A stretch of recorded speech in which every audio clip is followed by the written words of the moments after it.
안녕하십니까. 최학 선생님입니다. 자, 오랜만에 우리 다시 만났네요. 그렇죠? 자, 이번에 이제 새롭게 우리 책 개정판이 나왔습니다. 그래서 개정판을 선생님하고 다시 10-가, 그 다음에 10-나를 공부를 하게 됐네요.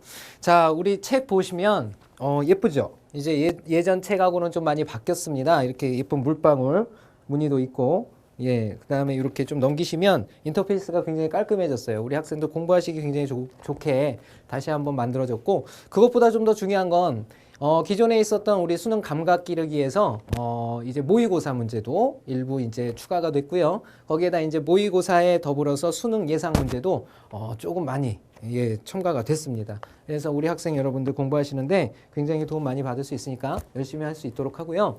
일단은 이 책의 구성 요소를 선생님이 얘기를 안 할 수가 없어요. 그래서 우리 학생들이 지금 이 강좌를 듣게 되는 학생들인데 바로 이 강좌를 들으면서 아마 얻고자 하는 것들이 있을 거예요. 그렇죠? 얻고자 하는 것들이 있을 텐데 이 얻고자 하는 것들이 아마 다 다를 겁니다. 왜냐하면 예를 들어서 나는 내신을 공부하고 싶어서 선행학습으로 이걸 합니다. 이런 학생도 있지만요.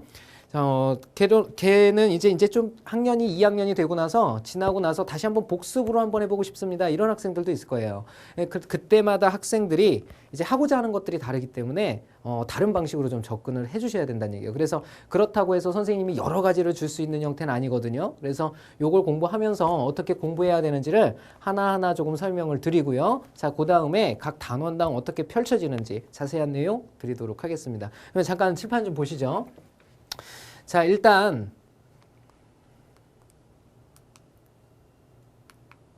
자, 우리 개념원리 수학 10-가 책에 대한 내용부터 좀 소개를 해보도록 하겠습니다. 자, 첫 번째는 선생님이 각 단원을 들어가면서 대단원을 들어갈 때마다 하게 되는 얘기가 됩니다. 바로 매핑이라는 부분인데요. 이 매핑을 하는 이유가 있습니다. 매핑을 하는 이유는 우리 학생들이 내신을 위해서 공부하는 학생들도 있고요. 그 다음에 내신이 아닌, 그 다음에 모의고사라든지, 그 다음에 수능이라는 걸 준비하기 위해서 공부하는 학생도 있습니다. 물론 모의고사나 수능을 공부하기 위해서는 내신 이외에 별도적인 프로그램이 더 있어야 되겠죠. 그러니까 개념원리 이 책 하나만 가지고 된다라는 보장은 없습니다. 허나 요거부터 확실히 하지 않으면 다른 것도 보나 마나죠. 그죠? 그래서 결국 결론은 무슨 뜻이냐면 이 내신이라는 것은 우리가 개념원리 10-가를 배우면서 내신에 맞춰서 공부를 해나가는 거예요. 근데 문제는 그중에서 이제 수능에 항상 단골처럼 나오는 것들이 있어요. 그런 것들을 정리를 하고 그것만큼은 잊지 않고 그 단원에서 머릿속에 숙지 상태를 만들어주고자 하는 겁니다. 그래서 매핑을 할 거고요. 그 다음에는 우리 책의 구성을 보면 첫 번째 개념원리 이해가 나옵니다. 이 내용은 책에 아마 이렇게 설명이 돼 있을 거예요. 그래서 쭉 읽어보면 낯설은 학생들도 있을 거고 그 다음에 그 내용만 봐도 복습이 되는 학생들이 있을 겁니다. 그런데 일단은 그걸 좀 무시를 하고요. 선생님이 그동안 가지고 있었던 지식과 더불어서 부가적인 좀 디테일한 설명을 선생님이 먼저 설명을 하도록 하겠습니다. 그래서 개념원리 이해편에 대한 내용을 설명을 쭉 할 거고요.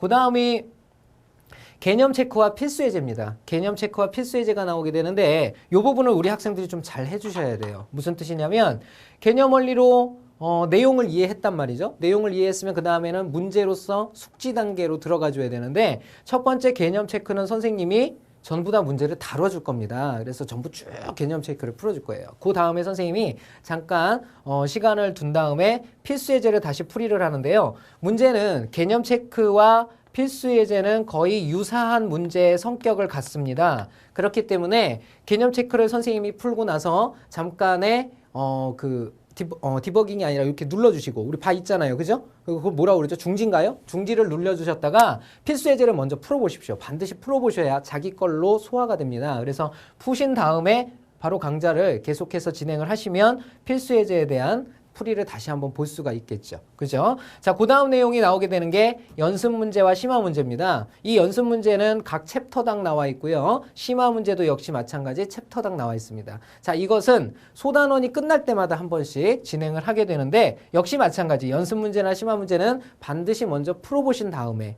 그 다음에 필요한 부분만을 골라서 듣는 것이 가장 실력적으로 도움이 된다고 볼 수가 있겠죠. 자, 그 다음에 마지막은 5번째 수능과 모의고사 예상 문제입니다. 수능과 모의고사 예상 문제는 대단원이 끝날 때마다 한 번씩 있어요. 대단원이 끝날 때마다. 그래서 이 내용이 계속 돌아서 대단원이 끝나고 나서 마지막에 나오는 거기 때문에 이것 역시 당연히 대단원이 다 끝날 때쯤 다시 한번 풀어두시고 그 다음에 수업을 강의를 봐주시면 된다는 뜻입니다. 이렇게 우리 책 교재가 이렇게 구성이 되어 있고요. 자, 그 다음 각 단원마다 선생님이 매핑을 들어간다 그랬습니다. 그래서 첫 단원부터 이제 시작을 해볼 건데요. 자, 요거 지금 선생님이 쓰고 있는 게 바로 뭘 쓰고 있냐면 집합에 관한 내용입니다. 우리 지금 첫 단원 배울 내용인데요. 자, 집합 단원부터 시작을 해서 이제 하나하나씩 우리가 가게 된다는 뜻입니다. 그래서 매핑 요소를 보세요. 선생님이 이런 식으로 잡아놨죠. 그래서 하나하나씩 매핑을 하게 됩니다.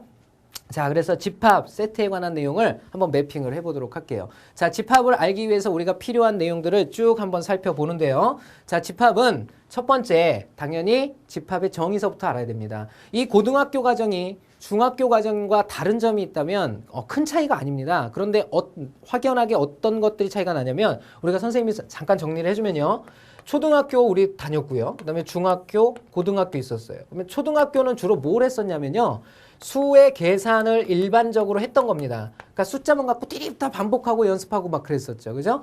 중학교 가게 되면 뭘 하게 되냐면 문자의 계산을 하게 됩니다. 문자의 계산. 그래서 동량의 계산이라든지 이런 걸 기초로 둔 이제 문자의 계산들이 막 일어나게 되죠. 그죠? 자, 그러면 고등학교와 중학교의 차이점은 뭐냐? 고등학교는 문자를 계산하자는 게 아니에요. 문자를 뭐 하자는 얘기냐면 이해하자란 뜻입니다. 문자에 대한 해법을 반드시 찾고 있어야 된다는 얘기죠. 그래서 어떤 문제를 계산하는 데 중점을 두는 것이 아니라 그 문제의 해법을 찾고자 하는 데 노력을 두셔야 돼요. 그러면 그 문제의 해법을 찾는다는 것은 결국은 뭐냐면 문제의 본질을 깨닫지 못하면 안 된다는 뜻이 되겠죠. 그죠? 그래서 항상 어떤 단원을 들어갈 때는 가장 중요한 것이 뭐가 되냐면 정의가 됩니다. 그래서 반드시 정의를 익히시고 그리고 우리가 그 단원에서 사용되는 기호와 그 다음에 약속들에 대해서 반드시 살펴본 다음에 진행을 해야 됩니다. 자, 그러면 첫 번째는 그렇게 해서 우리가 정의를 공부를 해둬야 되겠고요. 자, 그래서 집합의 정의에 관한 내용을 제일 먼저 배웁니다. 그 다음은 바로 집합의 표시 방법입니다. 이 집합의 표시 방법은 굉장히 중요합니다. 집합의 표시 방법은 굉장히 중요해요. 그래서 이건 무슨 말이냐면 수능이랑 직접 직간접적인 연관성을 가지게 됩니다. 그래서 반드시 선생님이 별표를 해주면 중요하다는 뜻이겠죠. 이건 수능이랑 연관이 있다는 뜻입니다. 무슨 말인지 알겠죠? 자, 집합의 표시법에 대해서 내용을 정리를 할 거고요. 자, 그 다음 내용이 바로 집합의 종류입니다. 무슨 말이냐면 집합의 정의를 배웠고요. 그 다음에 집합의 표시법이라는 건 집합이 어떻게 생겼는지를 이제 나타내보자라는 뜻입니다. 그러면 집합이 어떻게 생겼는지도 알았으면 그런 것들이 종류가 어떻게 되는지를 하나하나 봐줘야 되겠죠. 그래서 집합의 종류를 살펴볼 거고요.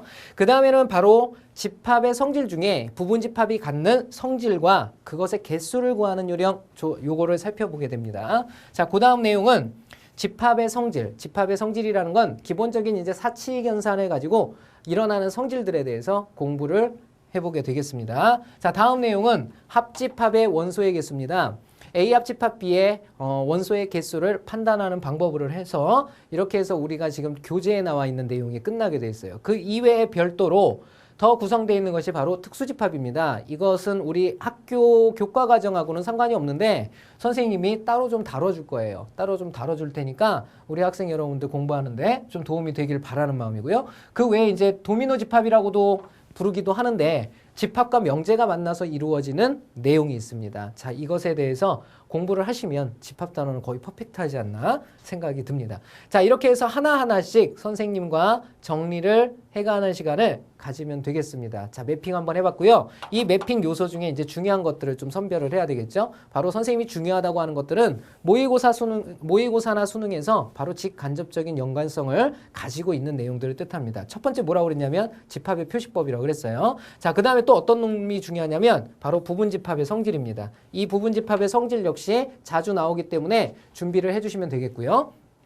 자, 그 다음에 어떤 내용이 있냐면 바로 특수집합에 관한 내용입니다. 특수집합에 관한 내용. 요 세 가지가 보편적으로 모의고사나 수능에 많이 출제가 되고 있으니까 요 단원이 지난다 하더라도 이 내용만큼 반드시 알고 있어야 되겠죠. 그죠? 자, 이렇게 해서 요 세 가지의 중점을 맞춰서 우리 학생 여러분들 공부해 주시길 부탁을 드리고요. 자, 그러면 우리 첫 단원 집합부터 하나하나 정리를 좀 해보도록 하겠습니다. 자, 제 1강으로 한번 들어가 볼게요.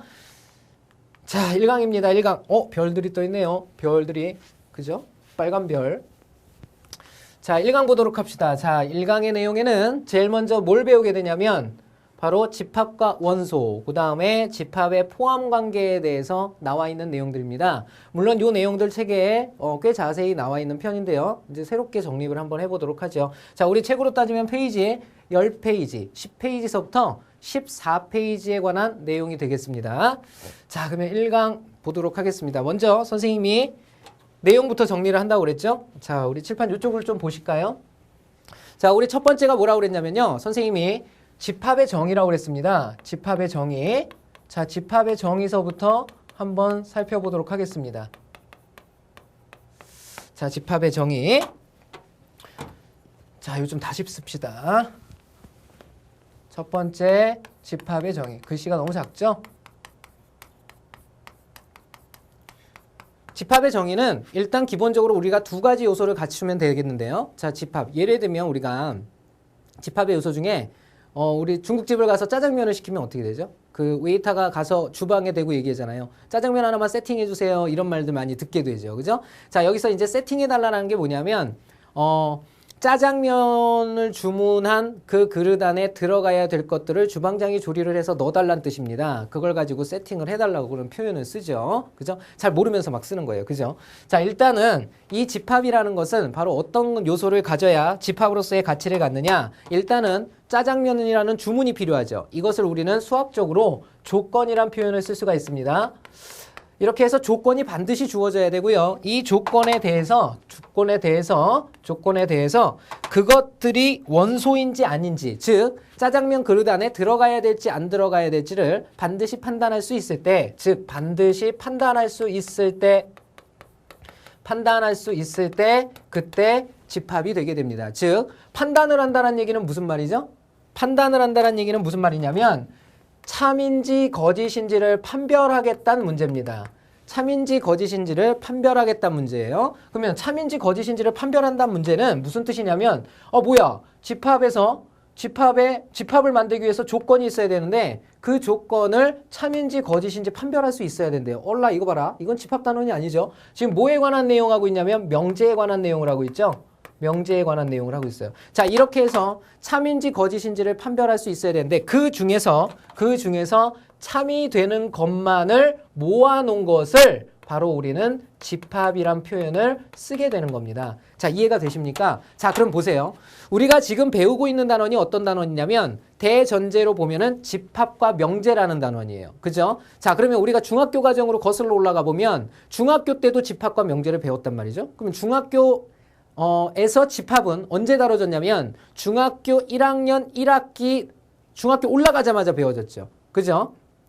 하지만 명제라는 단어는 언제 다뤄졌죠? 중학교 2학년 2학기 들어가자마자 삼각형의 성질 바로 앞에 나오는 게 명제 단원입니다. 맞지요? 자, 그럼 보세요. 중학교 걸로 넘어가 보면 둘의 서로 연관성이 없죠. 하나는 대수 파트에 있고 하나는 도형 파트에 있잖아요. 그죠? 서로 연관성이 없는데 집합과 명제라는 단원을 배우게 됩니다. 무슨 말이냐면 집합과 명제가 묶이는 이유가 있다는 얘기예요. 즉 집합에서 조건이 생기면서 그 조건에 의해서 참이 되는 것들만을 우리는 원소라고 부르게 되고요. 그 원소들로 구성되는 것을 집합이라고 부른다는 뜻이에요. 그러면 그 집합의 원소인지 아닌지의 참거짓에 대한 규명이 반드시 필요해진다는 얘기죠. 그래서 명제는 바로 집합과 묶이게 되는 겁니다. 그래서 어색해하지 마시고요. 그래서 집합 다음에 명제가 나오는 거예요. 자, 그러면 그렇게 참이 된 원소들을 가지고 이루어진 것이 집합이라고 그랬습니다. 그죠? 자, 그러면 두 번째는 바로 뭐냐면 집합의 정의를 배웠어요. 집합은 주어진 조건에 의해서 그 대상들의 참이 되게 하는 바로 원소들로 구성된 그것을 바로 집합이라고 그러겠죠. 그럼 집합의 생김새에 대해서 아셔야겠는데 집합의 생김새를 한번 보도록 합시다. 자, 집합의 생김새. 도대체 집합이란 놈은 어떻게 생겼느냐를 물어보고 있는 겁니다. 집합은 어떻게 생겼냐? 자, 집합의 생김새는요, 우리가 두 가지의 표현 방법을 나타냅니다. 두 가지의 표현 방법. 우리 학생 여러분들 잘 알고 있는 하나는 원소 나열법이 있고요. 원소 나열법. 그 다음에 또 하나는 뭐가 있죠? 그렇죠. 조건 제시법이 있죠. 벌써부터 졸면은 안 돼. 자, 보자. 첫 번째는 원소나열법이 있고 두 번째는 조건제시법이 있습니다. 자, 원소나열법이라는 건 어떻게 하는 것을 원소나열법이냐? 바로 이렇게 중괄호 안에다가 원소를 갖다가 세모, 네모, 별, 기타 등등 이렇게 표시하는 것을 원소나열법이랍니다. 그래서 원소를 직접 배열해 나가는 과정을 원소나열법이라고 하게 되죠. 자, 그 다음에 조건제시법은 어떻게 되냐면요. 조건제시법은 우리 학생들한테 항상 물어보면 뭐라고 얘기하냐면 선생님 X바 쓰는 거요. 이렇게 얘기해요. 그죠? 근데 아닙니다. 조건제시법은 X바를 쓰는 게 아니에요. 이렇게 생각하면 안 되고요. 이제부터는 좀 달라져야 돼요. 조건제시법은 뭘 사용해서 나타내는 거냐면 바라는 놈 하나를 사용하게 됩니다. 자, 읽을 때는 바라고 읽어주지만 이놈의 역할을 반드시 알고 계셔야 돼요. 이 바의 역할은 어떤 역할을 하게 되냐면 바로 깔때기의 역할을 합니다. 깔때기. 자, 깔때기는 어떤 걸 깔때기라고 그러죠? 걸러내는 거죠. 그래서 얘가 참인지 거짓인지를 판별해내는 기능을 가진 기호라고 생각을 하시면 됩니다. 즉, 이 바를 기준으로 해서 왼쪽과 오른쪽에 쓰는 것들이 정해져 있습니다. 왼쪽에는 뭘 쓰냐면요. 바로 집합의 외모를 쓰는 거예요. 외모. 잘생긴 외모, 못생긴 외모 이런 것들 쓰는 겁니다. 바의 오른쪽에는 뭘 쓰게 되냐면 바로 그 외모에 해당하는 창자, 생김새를 쓰는 거예요. 창자 그러니까 좀 무식해 보인다. 그지? 바꾸자. 자, 생김새를 바로 오른쪽에다, 생김새? 생김새가 외모죠. 선생님 미쳤나 봐요. 예. 여기가 바로 뭐냐면, 창자라고 그러면 되겠네요. 그죠? 안에 들어있는 내용이니까 창자라고 그러면 되겠습니다. 자, 이런 내용을 쓰는 거고요. 자, 바로 여기에 있는 창자에 해당하는 조건을 모두 만족시키면 참이 돼서 왼쪽으로 넘어가서 외모가 돼요. 자, 지금 선생님이 하고 있는 말이 무슨 말인지 난감해하는 학생들이 아마 대부분일 텐데요. 그러면 선생님이 예를 들어서 한번 설명을 해보도록 하겠습니다. 자, 오른쪽으로 잠깐 와서요. 자, 예를 들어볼게요. 자, 무슨 뜻이냐면 X바, 그 다음에 X는 우리 학생 여러분들 많이 봤던 거죠. 1보다 크고 그 다음에 7보다 작은 X는 소수 이렇게 해봅시다. 자, 이렇게 있어요. 자, 그러면 무슨 뜻이냐면 자, 지금은 개념 설명하는 거니까 좀 따분하더라도 이해를 좀 하셔야 돼요. 자, 요걸 한번 풀어보도록 하겠습니다. 일단은 첫 번째, 여기가 없다고 생각을 해볼까요? X는 소수가 이렇게 없다고 생각을 하면, 없다고 생각하면 어떤 조건을 갖게 되냐면 X바 X는 1보다 크고 7보다 작다. 그러면 원소의 개수가 몇 개나 될까요? 무지 많겠죠? 우리 학생 여러분들 2, 3, 4, 5, 6, 5개 이렇게 얘기하면 안 되겠죠. 그죠? 원소의 개수는 무한대입니다. 무한대. 왜냐하면 소수도 있고 그 다음에 뭐 분수도 있고 여러 가지 수들이 존재하기 때문에 자, 요거는 자체적으로 무한이죠. 무한. 그렇기 때문에 조건을 더 봐야 됩니다. 이렇게 조건을 더 봤더니 X는 소수라고 주어졌죠. 그죠? 자, 이것에 의해서 우리는 이 조건제시법을 바로 원소나열법으로 바꾸게 되는데 그 과정이 너희들은 빨리빨리 머릿속에서 해결을 하고 있지만 실제로는 어떤 과정을 거치느냐예요. 자, 바로 선생님이 뭐라고 그랬냐면 바의 왼쪽에 있는 이 X라는 것은 바로 원소의 생김새를 나타낸다고 그랬어요. 그죠? 자, 원소의 생김새를 나타낸다고 그랬으니까 얘는 어떻게 생긴 거냐면 X, X, X, X, X, X, 띵띵 띠디디디링 이렇게 생긴 거예요. 문제는 뭐냐? 집합 안에 있는 X가 전부 다 쌍둥이인 거예요. 외모가 똑같이 생겼죠. 그죠? 그러니까 어떻게 돼요? 이 쌍둥이가 둘이 있다고 해서 걔네 둘이 똑같은 이름을 부를 수 있나요? 그건 아니죠. 그죠? 자, 그래서 걔네들이 서로 다른 부분을 찾아내야 돼요. 어떤 부분이냐면 예를 들어서 얘는 뭘 질문을 하면 눈을 깜빡거린다든지 이런 특징을 찾아서 네가 누구구나 라는 걸 찾아내야 된다는 뜻입니다. 그래서 그것들에 대한 표시가 어디에 이루어져 있냐면 바로 오른쪽에 바의 오른쪽에 이렇게 표현이 되어지는 겁니다. 자, 요걸 가지고 문제를 해결하라는 뜻이에요. 자, 그래서 오른쪽을 봤더니 각각의 조건들이 어떠냐? X는 소수라고 그랬습니다. 그러면 이 소수라는 것은 일단 어떤 수들로 이루어지게 되냐면 바로 자연수들 안의 범위에서 해결이 되는 거죠. 그러면 소수라고 하면 2, 3, 5, 7, 11, 13 이렇게 나가는 수들을 바로 소수라고 얘기를 하게 됩니다. 자, 그러면 어떤 조건이 되냐면 2, 3, 5, 7, 11 이렇게 나가는 소수들 중에서 바로 1보다는 크고 7보다 작은 소수들만이 참이 되는 성질을 갖는다. 그런 뜻이죠. 그래서 순서대로 숫자가 들어가는 겁니다. 2가 요 사이에 들어가기 때문에 넘어가서 첫 번째 원소가 되겠죠. 그래서 첫 번째 원소가 2 이렇게 자리를 잡게 되는 거고요.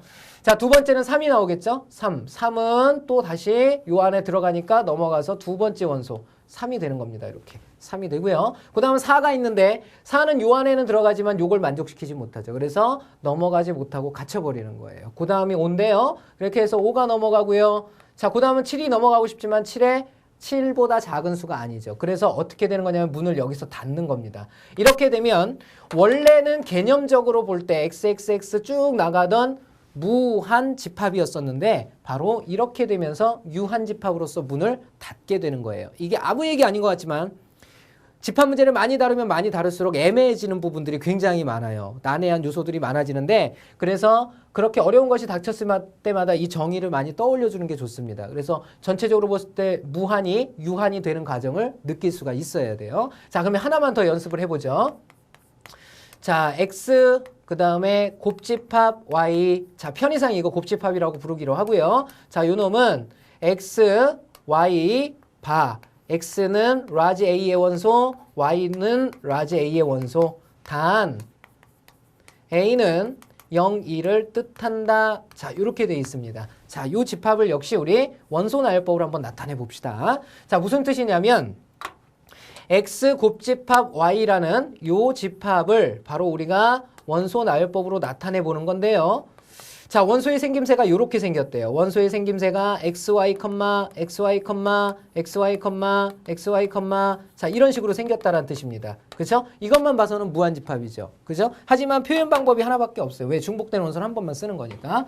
자, 그래서 결론적으로 볼 때, 자, 이렇게 구성된 원소들인데 XY를 찾아와야 얘네들의 구성 요소가 잡히겠죠. 그래서 XY를 봤더니 X는 라지 A의 원소다 이런 뜻이고요. Y는 라지 A의 원소다. 똑같은 라지 A의 원소죠. 그래서 A를 빨리 찾아야겠는데 A를 보니까 원소가 0일을 원소로 갖고 있죠. 그죠? 그래서 X가 가질 수 있는 값이 0일, 그 다음에 Y가 가질 수 있는 값이 0일이죠.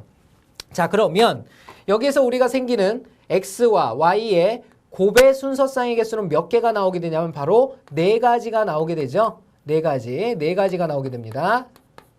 00, 01, 10, 11 이렇게 4가지가 나오게 되죠. 각각 그들의 곱을 표현해주면 되겠습니다. 그러면 첫 번째 원소가 누구 나오면요. 누구 나오냐면 0과 0 곱하면 0이죠. 그쵸? 그 다음에 0과 1 곱해도 0이죠. 그죠? 1과 0 곱해도 0이죠. 마지막으로 1과 1 곱하면 1이죠.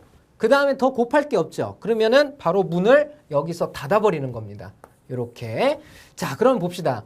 0, 0, 0이라는 건 뭐예요? 아니, 외모도 똑같은데 창자도 똑같죠? 그죠? 그러면 얘는 그냥 한 사람이지. 그래서 집합에서는 중복된 원소는 한 번만 쓴다. 왜 한 번만 쓸까? 똑같은 놈을 3번이나 쓴 거니까. 그죠? 이게 안 되겠죠. 그래서 어떻게 써주는 거냐면 중복된 원소는 이렇게 한 번만 써서 그 존재가 하나라는 것을 나타내게 됩니다. 이렇게 해서 표현을 하게 되는 거죠. 자, 지금까지 집합의 생김새를 쭉 한번 살펴봤고요. 자, 이 조건제시법에서 이거 외에 이거는 지금 우리가 조건제시법을 풀어가는 일반적인 과정을 보여준 거고요. 이거 외에 조건제시법으로 표현되는 내용들에 대해서 알고 계셔야 돼요. 선생님이 칠판 지우고 다시 한번 좀 정리를 하도록 하겠습니다. 예. 자, 계속해서 조건제시법이 왜 필요한지 먼저 좀 이해가 가야 되겠죠. 그죠? 선생님이 정리를 좀 해볼게요. 자, 예를 들어서 우리가 2, 3, 4, 5. 자, 이렇게 원소나열법으로 표현되어진 식이 있다고 합시다. 그럼 원소나열법으로 얘를 표현하는 방법은 단 한 가지밖에 없죠. 하지만 얘를 우리 한번 조건제시법으로 나타내 볼까요? 조건제시법으로 나타내면 예를 들어서 x바 x는 1보다 크고 6보다 작은 x는 자연수. 자, 이렇게 나타낼 수 있겠죠? 그죠? 이렇게 나타내는 거 가능하죠? 자, 그러면 이것만 되느냐? 아니죠. 또 있죠. x는 1보다 크고 5보다 작거나 같은 x는 자연수. 자, 대략 감이 와야 됩니다. 무슨 뜻이냐면 어떤 조건제시법이건 그놈을 갖다가 원소나열법으로 나타내면 한 가지밖에 안 됩니다. 그쵸?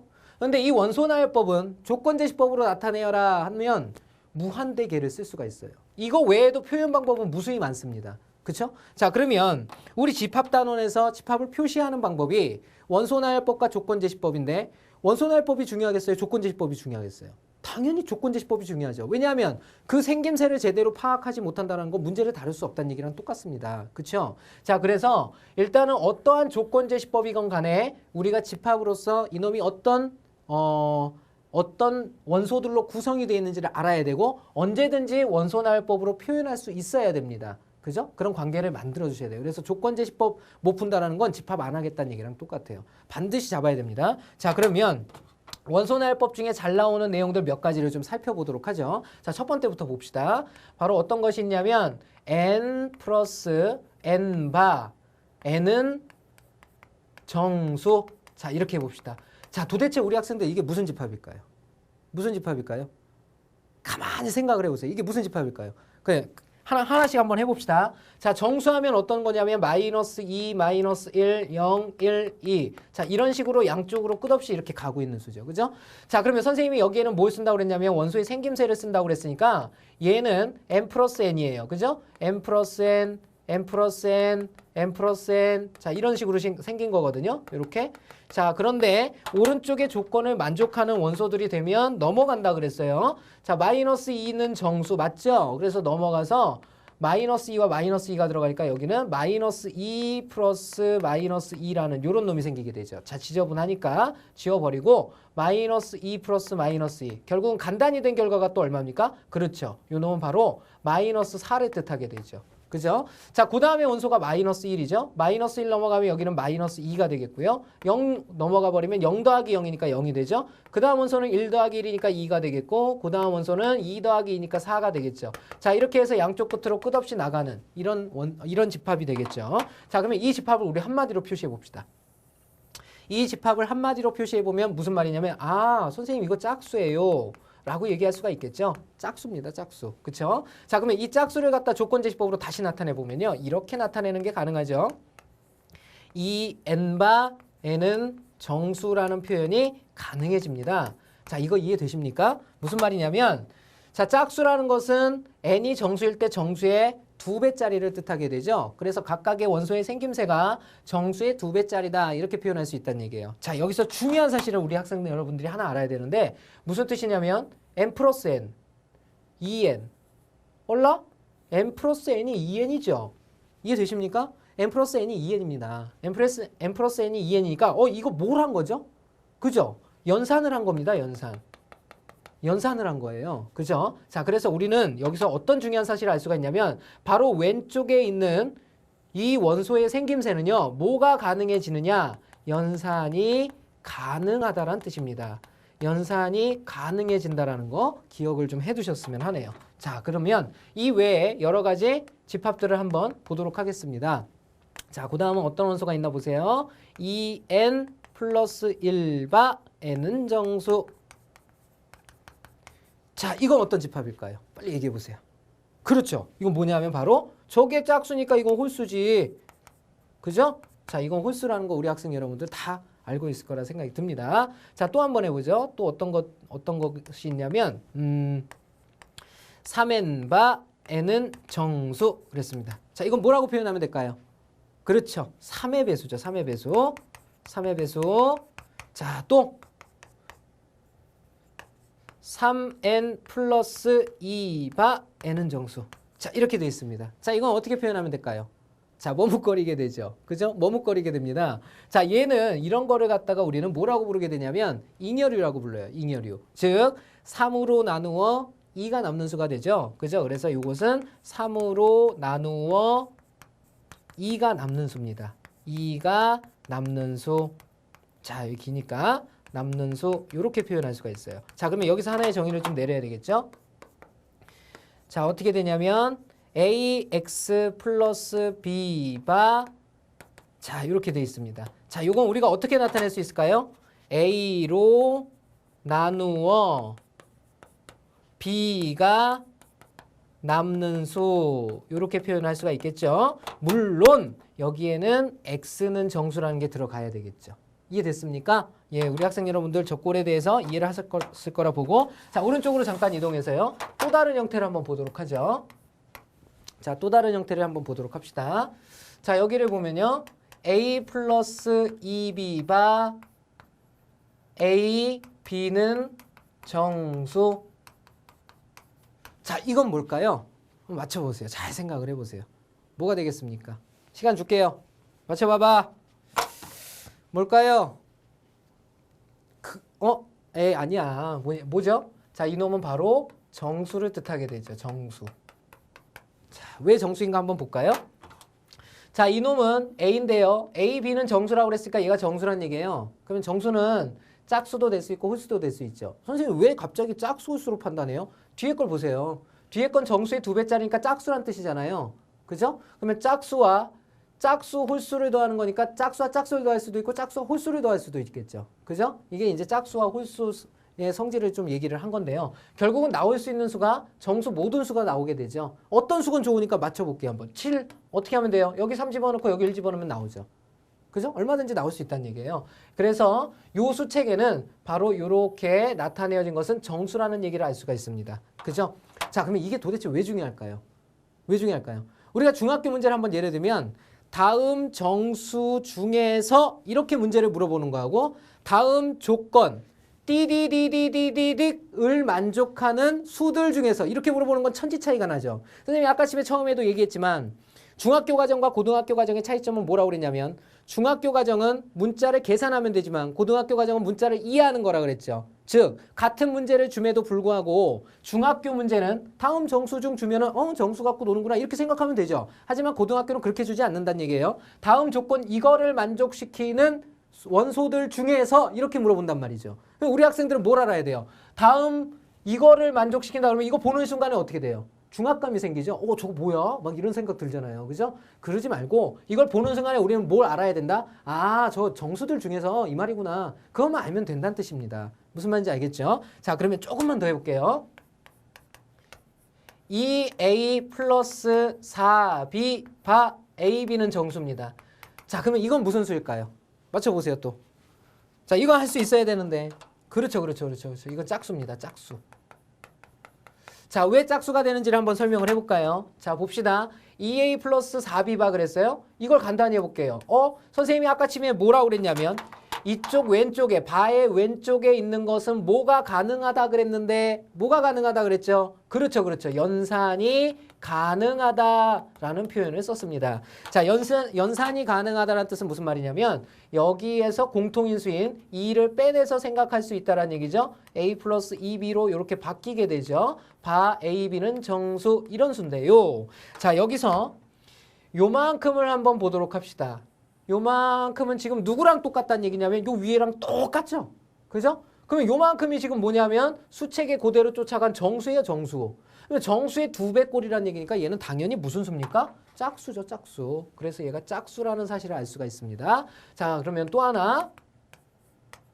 3A 플러스 7B 바 AB는 정수. 자, 이렇게 됩니다.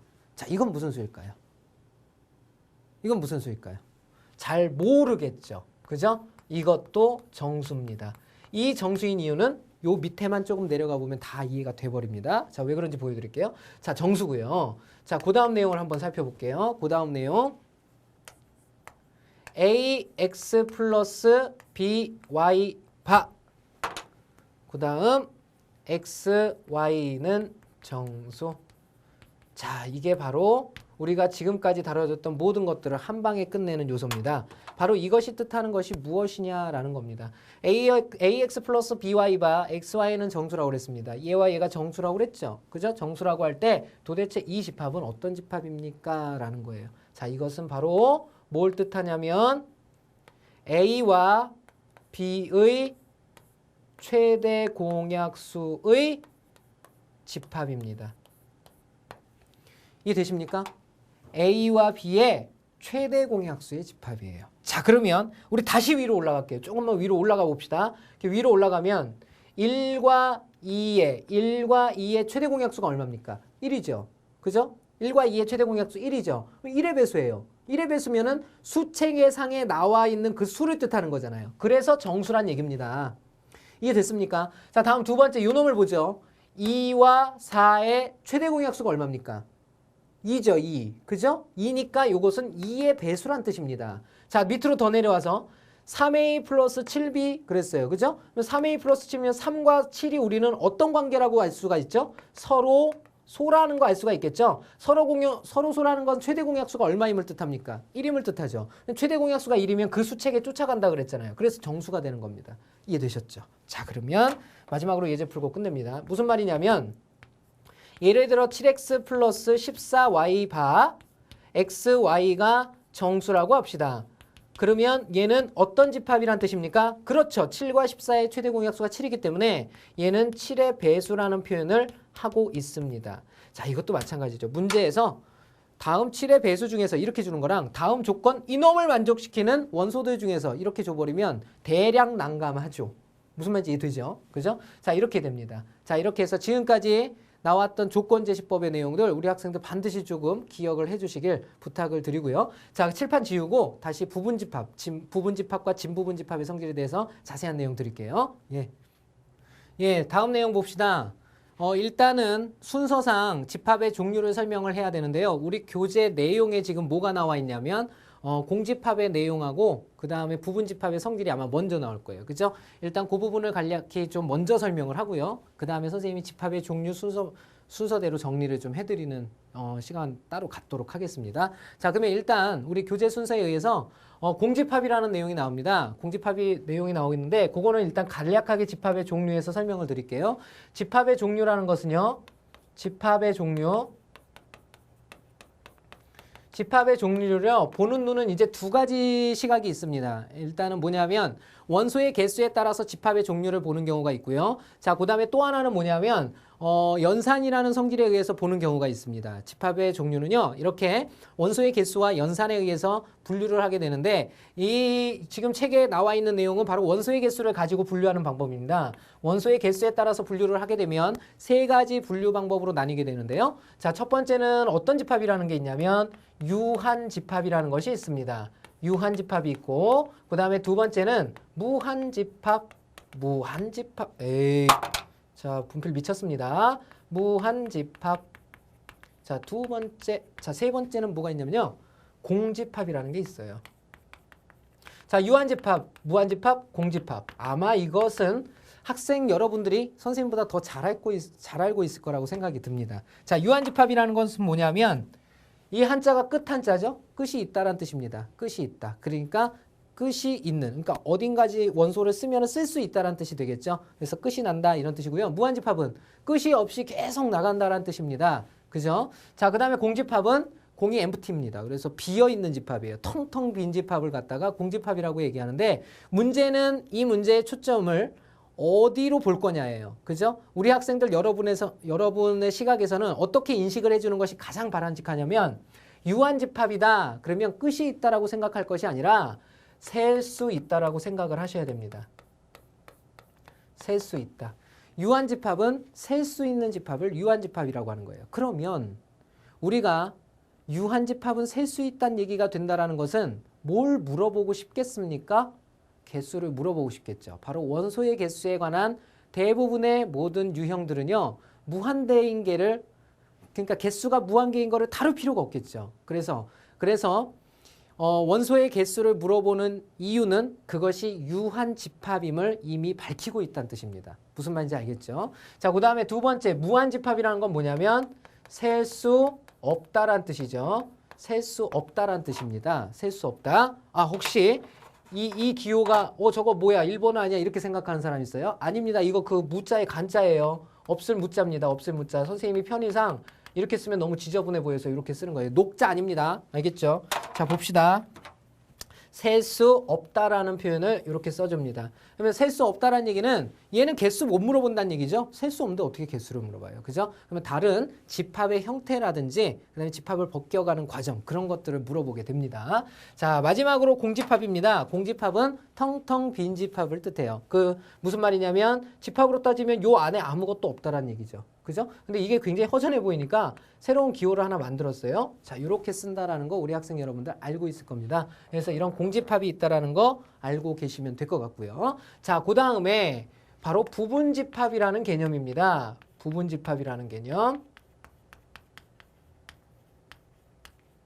자, 부분집합은 뭐냐? 말 그대로 일부분이 되는 것을 부분집합이라고 얘기하는데요. 부분집합이라는 것은 기호로 이런 식으로 나타내게 되죠. A는 B의 부분집합이다. 자, 이것은 A가 B에 속한다는 표현으로도 써도 되고요. A를 B가 포함한다라는 표현을 쓰게 됩니다. 자, 이런 부분집합이라는 표현을 쓰게 되고요. 이것을 갖다가 벤 다이어그램으로 굳이 나타내자면 A가 B에 포함이 된다. 뭐 이런 식으로 나타내게 되겠죠. 그죠? 자, 여기에 또 다른 표현 하나를 더 집어넣어 보면요. 진짜 부분집합이에요. 진짜 부분집합. 자, 진부분집합이라는 건 말 그대로 진짜 부분집합을 진부분집합이래요. 선생님, 그러면 도대체 이 자식하고 이 자식하고 차이점이 뭡니까? 그런데요. 진부분집합도 A가 B에 포함된다. 이런 뜻이거든요. 그런데 어떤 차이가 있냐면 선생님이 부분집합과 진부분집합 중에서 똑같은 표현을 하는데 한 군데를 일부러 아직 안 쓴 게 있어요. 진부분집합에는요. 여기에다 조건이 한 가지가 더 들어갑니다. 어떤 조건이 들어가냐면 A와 B가 같지 않다라는 표현이 들어가요. 그 말은 무슨 말이냐면 부분집합을 표현하는 즉 A가 B에 포함된다라는 것 안에는 바로 A와 B가 같을 때도 들어갑니다. A와 B가 같을 때도 들어가요. 하지만 진짜 부분집합에서는요. A가 B에 포함된다 하더라도 A와 B가 같을 때를 제외하는 거기 때문에 A가 B의 크기만큼은 될 수 없다라는 것을 뜻합니다. 자, 여기서 우리 한 가지 요소를 또 알아야 되죠. 진부분집합은 누구를 빼고 생각하는 거냐면 전체, 즉 B만큼이라는 것은 제외하고 생각하는 거죠. 그죠? 그래서 자기 자신을 제외하고 생각하는 겁니다. 자기 자신을 제외하고 생각한다는 뜻이에요. 이게 바로 진부분집합의 개념이 됩니다. 자, 그리고 여기서 우리는 집합의 부분집합 기호 외에 등호도 나타낼 수 있다는 걸 배웠죠. 그래서 A와 B가 같다라는 것을 우리는 집합의 상등이라고 얘기합니다. 집합의 상등. 그러면 여기서 상등이라는 표현은 이제 많이 들어서 알죠? 서로 상자에 같을 등자. 그래서 서로 같다라는 얘기입니다. 두 집합이 서로 같을 때 바로 상등이라는 표현을 쓸 수 있고 그것은 바로 A와 B가 같음을 나타낸다. 이렇게 나타낼 수가 있어요. 자, 그 다음. 자, 오른쪽으로 넘어와서 우리 부분집합의 개수를 구하는 요령을 한번 살펴봅시다.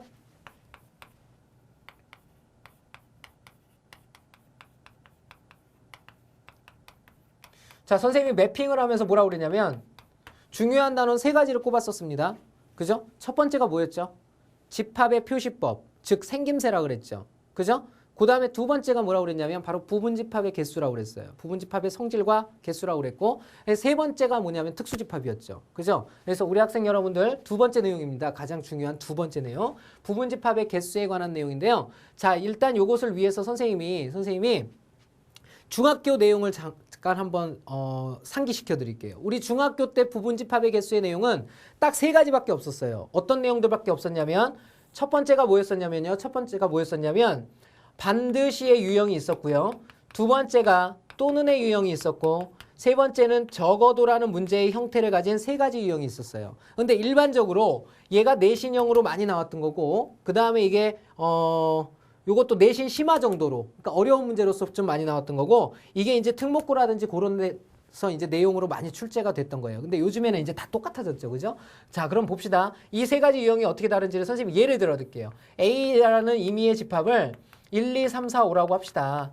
1, 2, 3, 4, 5라고 했을 때 반드시 또는 적어도라는 세 가지 유형을 보시면 반드시도 다시 세 가지로 나눠져요. 어떻게 나눠지냐면 예를 들어서 2를 반드시 원소로 갖는 부분집합의 개수.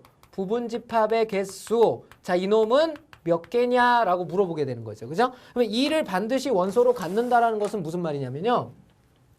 2를 반드시 원소로 갖는다는 것은 우리가 일반적으로 부분집합의 개수를 구할 땐 A가 만약에 1, 2, 3이면 어떻게 생각을 합니까? 1을 가질 수도 있고 안 가질 수도 있죠. 그죠? 1, 2, 3이 들어갈 수도 있고 안 들어갈 수도 있고 그 다음에 1이 들어가면서 들어가고 안 들어가고 1이 안 들어가면서 2가 들어가고 안 들어가고 1, 2가 들어가면서 들어가고 안 들어가고 들어가고 안 들어가면서 들어가고 안 들어가고 안 들어가고 들어가면서 들어가고 안 들어가고 안 들어가고 안 들어가면서 들어가고 안 들어가고 이렇게 되는 거죠. 그러면 이것들을 각각 써보게 되면 1, 2, 3 다 들어가니까 1, 2, 3 이렇게 쓰는 거고요. 1, 2 들어가고 3 안 들어가니까 1, 2 쓰는 거고요. 자, 이렇게 해서 쭉쭉쭉 내려오면 결국은 몇 가지가 생기게 되냐면 8가지가 생기게 되죠. 그러면 이 8가지는 도대체 어떻게 나왔느냐라는 겁니다. 즉 1은 들어가고 안 들어간다 몇 가지? 2가지. 2도 들어간다 안 들어간다 2가지. 3도 들어간다 안 들어간다 2가지. 이렇게 해서 2의 곱으로 연결이 된 거죠. 그런데 이걸 조금만 변형시켜 보면 자, 이 중에서 2가 반드시 들어가는 부분집합의 개수 하면 어떻게 되냐면요. 1, 2, 3이 있는데 1은 들어갈 수도 있고 안 들어갈 수도 있어요. 그죠? 그런데 2는 반드시 들어가야 돼. 그러니까 얘 어떤 경우를 가져도 들어가야 되죠. 그 다음에 3은 또 들어가도 되고 안 들어가도 되니까 들어가고 안 들어간다, 들어가고 안 들어간다 이렇게 되는 거죠. 결론적으로 따져보면 이놈의 계산을 해보면 1은 들어가고 안 들어갈 수 있으니까 2가지, 2는 반드시 들어가야 되니까 1가지 이렇게 돼버리죠. 3은 들어가고 안 들어가니까 2가지 이렇게 해서 결국은 들어간다 해버리니까 그놈의 경우의 수가 1가지로 줄어버리죠. 그러니까 곱셈에서 1이라는 건 의미가 없잖아요. 그래서 우리가 어떤 원소가 반드시 들어간다 그러면 그 원소를 빼는 이유가 거기에 있는 겁니다. 경우의 수가 1가지밖에 안 되기 때문에. 그럼 봅시다. 자, 요 위에서 2를 반드시 원소로 갖는 부분집합의 개수 하면 어떻게 됩니까? 2를 원소로 반드시 갖으니까 2를 제외하고 생각하면 되죠. 2의 4제곱 개가 되는 거죠. 개. 이렇게 쓸 수가 있겠죠. 그죠? 자, 또 어떤 것이 있을 수 있냐면 3을 원소로 갖지 않는 부분집합의 개수는 몇 개냐. 자, 이건 어떻게 하면 됩니까? 역시 갖지 않는다라는 것은 3을 빼고 생각하면 된다는 얘기죠. 즉 3은 안 들어간다. X밖에 없다는 얘기예요. 그러니까 역시 1가지니까 갖건 안 갖건 버려야 된다는 뜻입니다. 역시 이것도 마찬가지 2의 4제곱까지가 된다는 거 알 수 있고요. 자, 그 다음에 이 2가지를 이제 믹싱해서 나타낸 거죠. 2를 갖고 3을 갖지 않는 부분집합의 개수는 몇 개냐? 그러면 이거는 갖건 안 갖건 빼라고 그랬으니까 몇 개의 원소를 빼버리면 됩니까? 2개의 원소를 빼버리면 되겠죠? 그래서 2개의 원소를 빼게 된 2의 세제곱까지가 우리가 구하고자 하는 부분집합의 개수가 됩니다. 자, 그 다음에 문제의 유형은 또는의 문제의 유형인데요. 우리 또는은 이것만 살펴보시면 됩니다. 여기서 2 또는 3을 원소로 갖는 부분집합의 개수를 구하여라 그랬어요. 그러면 2 또는 3을 원소로 갖는다는 건 무슨 말이죠? 또는이라는 건 선택상 볼 때 무슨 선택이냐면 취사 선택이에요. 취사 선택. 즉 고를 수 있는 선택이란 뜻입니다. 즉 2 또는 3이라는 것은 뭘 뜻하냐면 2만 가져도 돼요. 그러니까 2를 갖는다는 얘기는 3을 갖지 못한다는 뜻이겠죠. 2 또는 3이니까. 그 다음에 3만 가져도 돼요. 그러니까 2를 안 갖는 대신에 3을 가져도 되고요. 그 다음에 2와 3을 둘 다 가져도 되죠. 이렇게 3가지 경우로 나누게 됩니다. 자, 각각의 그때마다 경우의 수를 살펴보면요. 얘는요. 2는 갖고 3은 안 갖는다. 어디 있죠? 요 위에 있죠. 2는 갖고 3은 갖지 않는다. 위에 있잖아요. 그죠? 2의 세제곱까지가 되는 거죠. 그죠? 두 번째, 2를 안 갖고 3을 갖는다. 역시 2개 제외하고 나면 2의 세제곱까지가 됩니다. 그 다음에 2, 3 모두 갖겠대요. 둘 다 빼고 생각하면 되니까 역시 2의 세제곱까지죠. 결국은 2의 세제곱까지의 3배가 되니까 8, 3, 24가지 이렇게 된다는 거 알 수가 있겠죠. 그죠? 그래서 또는 해법은 이렇게 찾아주는 겁니다. 그죠? 자, 그 다음 마지막으로 적어도의 형태입니다. 적어도는요. 자, 여기서 적어도 한 개의 홀수를 갖는 부분집합의 개수를 생각을 해봅시다. 자, 적어도 한 개의 홀수를 갖는 부분집합의 개수. 그러면 여기 나와 있는 홀수들이 누가 있냐면요. 자, 위쪽으로 잠깐 올라가 보면요. 1하고 3하고 5가 바로 한 개의 홀수를 갖는 부분집합, 홀수들이죠. 홀수들. 그죠? 그러면 이 중에서 적어도 한 개 이상의 홀수를 갖는 부분집합의 개수라는 것은 어떤 것들을 가질 수가 있냐면요. 1만 가져도 되고, 3만 가져도 되고, 5만 가져도 되고, 1, 3 가져도 되고, 1, 5 가져도 되고, 3, 5 가져도 되고, 1, 3, 5 다 가져도 되죠. 이건 미친 짓이죠. 몇 가지 나옵니까? 7가지 나와요.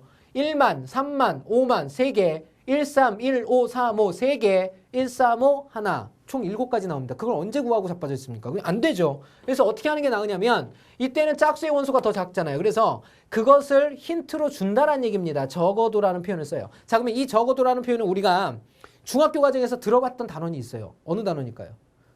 어느 단원? 가물가물하죠. 그죠? 누적하고 공부 안 한다는 얘기죠.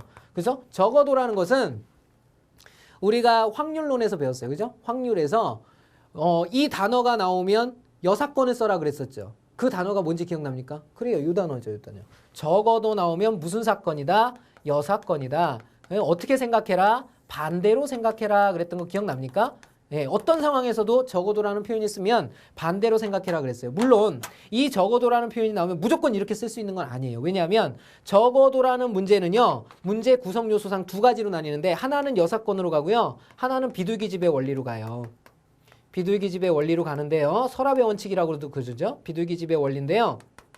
이 비둘기집의 원리는 경시를 준비하는 학생들이 준비를 하는 거기 때문에 대부분 우리가 안 나온다고 생각하면 되는 거예요. 그래서 적어도라는 표현을 사용하게 되면 여사건, 즉 항상 반대로 생각하는 습관을 가져라 그랬습니다. 자, 그러면 결론적으로 이건 무슨 뜻이냐? 한 개의 홀수를 갖는 부분집합의 개수라는 것은 전체 부분집합의 개수에서 뭘 빼면 되죠? 짝수만으로 이루어지는 부분집합의 개수. 짝수만으로 이루어지는 부분집합의 개수 빼버리면 된다는 얘기입니다. 그러면 전체의 개수는 어떻게 되냐면요. 2의 원소가 5개니까 5제곱까지에서 빼자. 짝수는 몇 개 있었죠? 2, 4, 2개 있었죠? 2의 제곱까지를 빼자. 이런 뜻입니다. 이해되셨습니까? 자, 그러면 2의 5제곱이 32고요. 2의 제곱이 4니까 28가지가 나오게 되겠죠. 자, 이렇게 했던 것이 우리가 중학교 때 부분집합의 개수를 푸는 요령이었어요. 자, 이렇게 일부러 선생님이 조금 옛 생각 나라고 한번 해드렸고요. 자, 이걸 고등 버전으로 선생님이 바꿔서 다시 한번 정리해 드릴게요. 예. 자, 그러면 마지막 내용 정리해 보도록 하겠습니다. 자, 부분집합의 개수 선생님이 일부러 중학교 거 해준 거예요. 우리 학생들 착각하면 안 됩니다. 저 새끼가 나 괴롭히려고 그래. 그러면 안 돼요. 지금 다 잠에서 깨어나고 자, 고등 버전으로 넘어가서 한번 정리를 해보도록 하겠습니다. 고등 버전은 선생님이 좀 바꿀 거예요. T라는 집합이 있는데요. 이 T라는 집합이 어떻게 생겼냐면 A1, A2, A3, 띵띵, 띠디디디딩, AN. 자, 그러면 이걸 보면서 느껴져야 되는 것이 있습니다. 뭘까요? 이놈의 원소의 개수, 즉 T집합의 원소의 개수는 몇 개일까요? 그렇죠. N개죠. 그죠? 자, 이 N개의 원소에 대해서, N개의 원소에 대해서 각각의 개수들을 찾는 요령입니다. 하나 찾아봅시다. 좀 속도가 좀 빠를 수 있어요. 잠에서 깨어나야 됩니다. 알겠죠? 자, 첫 번째 거부터 한번 보도록 하죠. 첫 번째는 뭐냐면 이 N개의 원소에 대한 부분집합의 개수. 자, 글씨가 아주 엉망이죠. 지금 선생님 마음이 급해서 그래요. 알겠죠? 빨리빨리 봐야 됩니다. 자, 부분집합의 개수 어떻게 됩니까? 원소가 n개가 있대요. 그러면 2의 n제곱 개가 우리가 구하고자 하는 부분집합의 개수가 되겠죠? 자, 또 하나 물어볼게요. 두 번째, 진부분집합의 개수.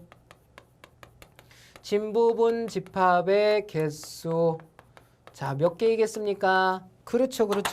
잘합니다. 아주. 2의 n제곱 마이너스 1개. 자, 그러면 이 1이라는 놈이 누굴까요?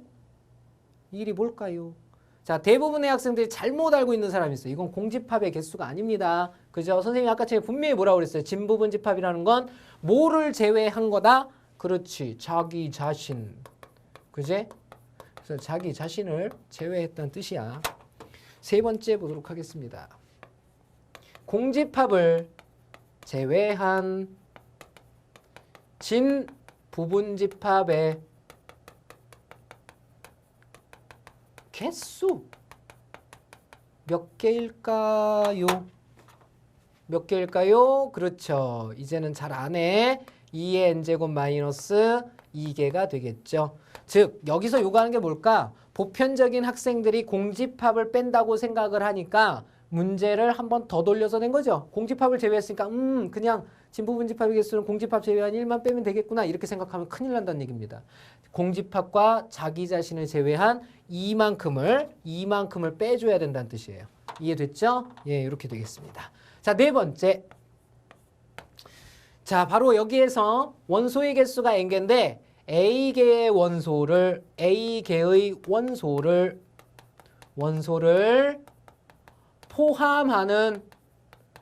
포함하는 부분집합의 개수. 아, 진짜 길다. A개의 원소를 포함하는 부분집합의 개수 그랬습니다. 자, 포함이라는 용어가 있어요. 포함이라는 용어. 이건 뭐랑 똑같다고 생각을 하면 되냐면요. 2를 반드시 원소로 갖는 그거랑 똑같다고 보시면 돼요. 그걸 좀 더 유식하게 포함하는 이란 표현을 쓴 것뿐입니다. 무슨 말인지 이해하셨죠? 그러니까 결국은 A개의 원소를 포함한다 그랬으니까 이놈의 부분집합의 개수는 원래는 2의 n제곱인데 A개의 원소를 포함하니까 A개만큼을 이렇게 빼버리면 되죠. 이건 전체의 값에서 A를 빼는 거 아니에요? 지수에서 A개만큼을 빼는 겁니다. 바로 요만큼이 부분집합의 개수가 되겠죠. 자, 다음 내용 보죠. 5번째 B개. 이게 잠잘 때 쓰는 건데 B개의 원소를 배제하는 부분집합의 개수는 자, 또 어려운 용어 나왔어요. 배제. 뭘까요? 학교 이름 아닙니다. 배제 뭘까요? 썰렁했다고 잠깨라고. 알겠지? 배제 뭘까요? 제외하는 이런 뜻입니다. 그죠? 그러니까 얘는 갖게 되는, 얘는 갖지 않는 이런 뜻인 거야. 이해됐습니까? 그러면 이놈도 결국은 똑같죠. 2의 n마 b개라는 거 알 수가 있겠죠. 되셨습니까? 자, 다음 6번째로 넘어가 보죠. A개를 포함하고 B개를 배제하는 부분집합의 개수는 자, 이렇게 물어볼 수 있죠. 자, 이건 무슨 뜻인 겁니까? 포함을 하건 배제를 하건 그놈들은 버리라 그랬죠. 그죠? 그놈들은 버리라고 그랬으니까 결국은 2의 n 마이너스 뭐가 될까요? A 플러스 B. A개, B개를 합쳐서 버려버리면 되겠죠? 이것이 바로 우리가 구하고자 하는 부분집합의 개수죠. 자, 6번째 내용이었고요. 자, 7번째 봅시다. 7번째. 자, 7번째는 뭐냐면요. 7번째는 A1 또는 A2를 포함하는 A1 또는 A2를 포함하는 부분집합의 개수. 자, 이걸 구해보랍니다. 자, 우리 했잖아요. 그죠? A1 또는 A2를 포함하는 부분집합의 개수면 어떻게 돼요? A1만 가질 때, A2만 가질 때, A1, 2 다 가질 때 이렇게 취사 선택하게 된다 그랬죠? 그죠? A1을 갖는다 그러면 A2를 못 갖는 거고 A2만 갖는다 그러면 A1을 못 갖는 거고 A1, 2를 다 가져도 된다. 어쨌든 들어가건 안 들어가건 간에 이 두 개는 빼고 생각하는 거죠. 그쵸? 그러면 이 두 개를 뺀다라는 것은 바로 2의 n-2개의 가지수가 생긴다는 얘기죠. 근데 그런 경우가 몇 가지이냐면 A만 가질 때, A1만 가질 때, A2만 가질 때, 둘 다 가질 때 몇 가지? 3가지죠. 3가지. 그래서 곱하기 3배를 해주면 되겠죠. 무슨 말인지 이해됐습니까? 자, 이거와 마찬가지로 한 가지 만약에 원소가 하나 더 넣는다고 생각합시다. A1 또는 A2 또는 A3 요놈을 포함하는 부분집합의 개수는 이렇게 하면 어떻게 될까요? A1 또는 A2 또는 A3 하게 되면요. A1만 가지면 1은 갖고 2는 안 갖고 3은 안 갖는 거죠. 무슨 말인지 됩니까?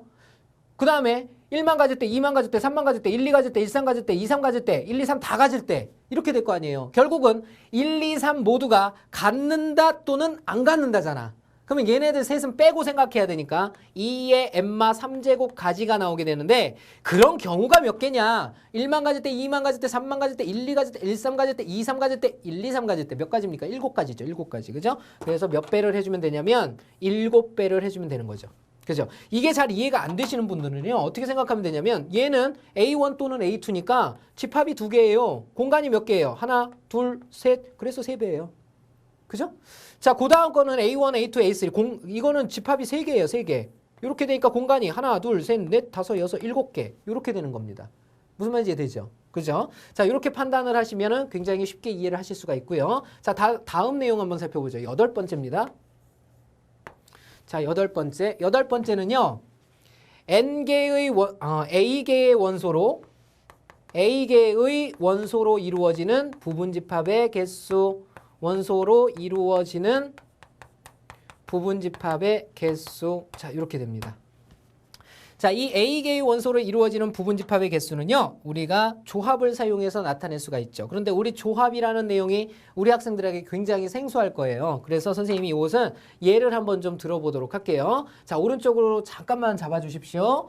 자, A개의 원소로 이루어지는 부분집합의 개수 그랬죠. 선생님이 1, 2, 3, 4, 5 요걸 가지고 해드릴게요. 1, 2, 3, 4, 5에서 이 중에서 원소의 개수가 제일 작게는 몇 개까지 될 수가 있냐면 0개, 그 다음에 1개, 그 다음 2개, 그 다음 3개, 그 다음 4개, 그 다음 최고로 5개까지 갈 수가 있죠. 그죠? 그러면 원소의 개수가 0개짜리는 누굴 뜻합니까? 그렇죠. 공집합 뜻해요. 그럼 몇 개죠? 1개라고 불러야죠. 공집합 1개. 그렇죠? 그 다음에 원소의 개수가 1개짜리는요. 1일 때, 2일 때, 3일 때, 4일 때, 5일 때 이거 개나 소나 다 풀어. 그죠? 자, 요것도 역시 요거는 5개라는 거 알 수 있겠죠. 그죠? 그럼 원소의 개수가 2개짜리는 어떻게 됩니까? 원소의 개수가 2개짜리는 1, 2, 1, 3, 1, 4, 1, 5, 2, 3 바보 같은 짓이죠. 조금 머리가 되면 1이랑 묶을 수 있는 게 요거 4가지. 2랑 묶을 수 있는 게 앞이랑 못 묶으니까 3가지. 4, 3, 2, 1. 뭐 이렇게 생각하는 학생도 있겠죠. 그죠? 그렇게 해서 총 10가지 이렇게 얘기할 수가 있겠고요. 그 다음 3개 되면 하나, 둘, 몰라. 이렇게 해버리죠. 그죠? 그게 문제가 아니라 이건 어떻게 생각을 해주는 게 좋으냐면 내가 3개짜리의 원소를 갖고 싶다라는 얘기는 2개를 남기는 거랑 똑같죠. 그죠? 2개를 남기는 거랑 똑같으니까 거꾸로 2개를 뽑아내버리는 거랑 똑같단 말이야. 무슨 말인지 됩니까? 2개 뽑을 때가 결국은 3개짜리 원소로 구성이 되는 거잖아요. 그죠? 그래서 얘네들이 똑같다고 보시면 됩니다. 그래서 요거 10가지고요.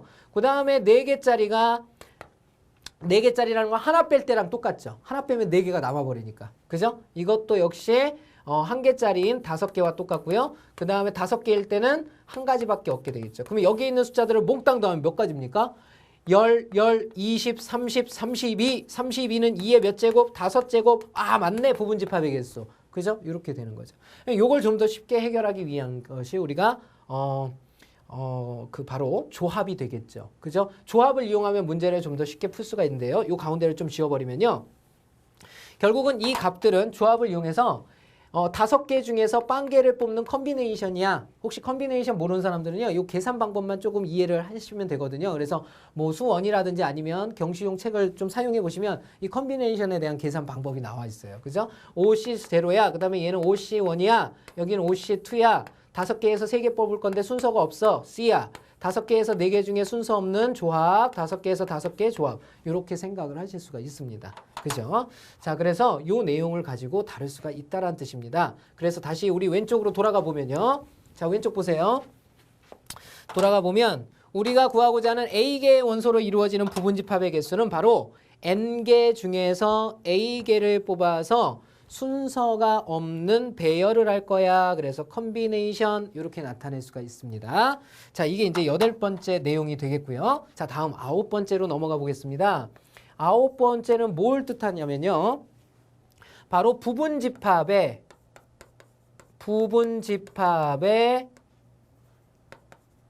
부분집합들의 원소들의 개수, 부분집합의 원소들의 개수 그래야 되겠죠? 부분집합의 원소들의 개수 이렇게 되겠죠? 부분집합의 원소들의 개수. 자, 이것도 마찬가지입니다. 내용이 조금 까다롭기 때문에 선생님이 부연 설명을 역시 오른쪽에다 할게요. 다시 오른쪽으로 넘어가 봅시다. 자, 무슨 내용이냐면 선생님이 이게 원소가 많으면 우리 학생들 이해가 조금 어려우니까 원소의 개수를 좀 팍 줄일게요. 자, A집합을 우리 임의로 1, 2, 3이라고 해봅시다. 자, 그러면 이 집합의 선생님이 부분집합을 한번 구해볼게요. 부분집합은 일단 첫 번째 공집합. 그죠?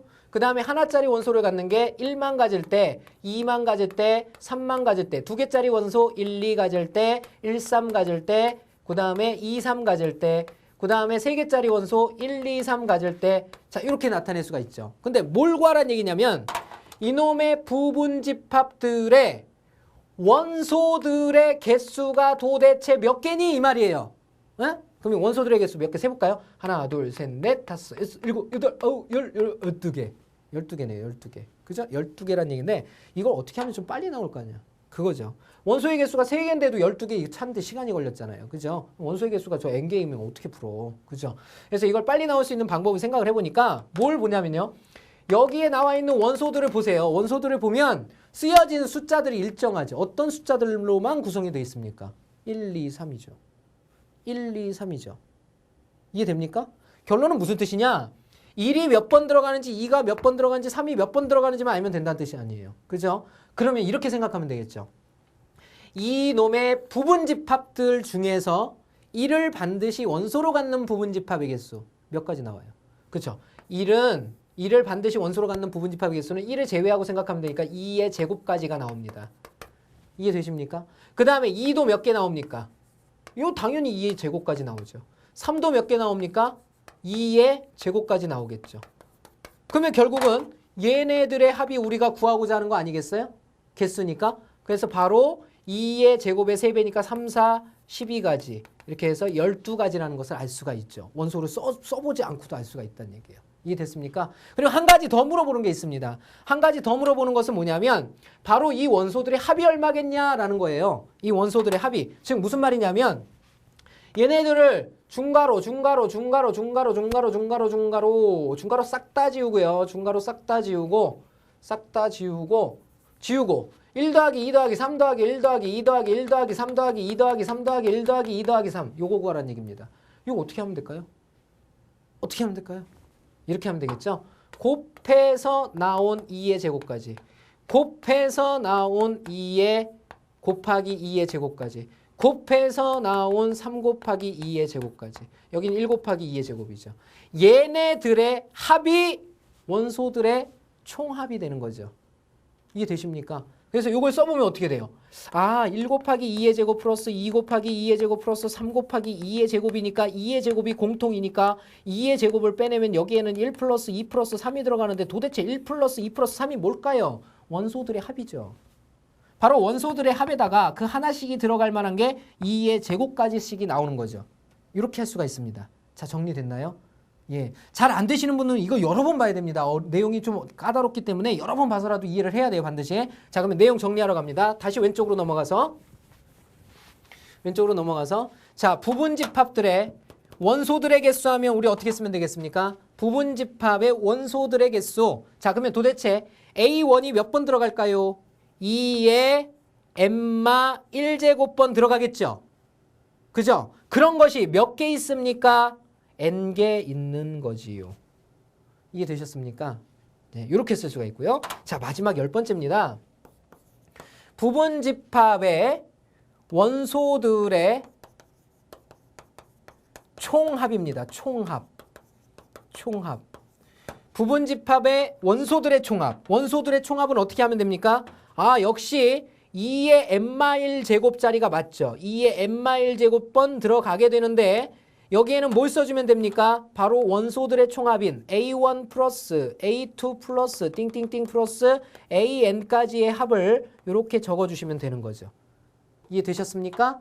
예, 자, 이렇게 적어줄 수가 있어요. 이것이 바로 우리가 구하고자 하는 부분집합에 관한 모든 내용입니다. 이 정도만 아시면 우리 학생 여러분들 책 교재나 아니면은 모의고사에 나오는 모든 유형들을 다룰 수가 있어요. 자, 그러면 여기까지 정리하고요. 이제 우리 그 교재에 나와 있는 책에 나와 있는 문제들 한 번씩 선생님하고 풀어보는 시간 갖도록 하겠습니다. 예.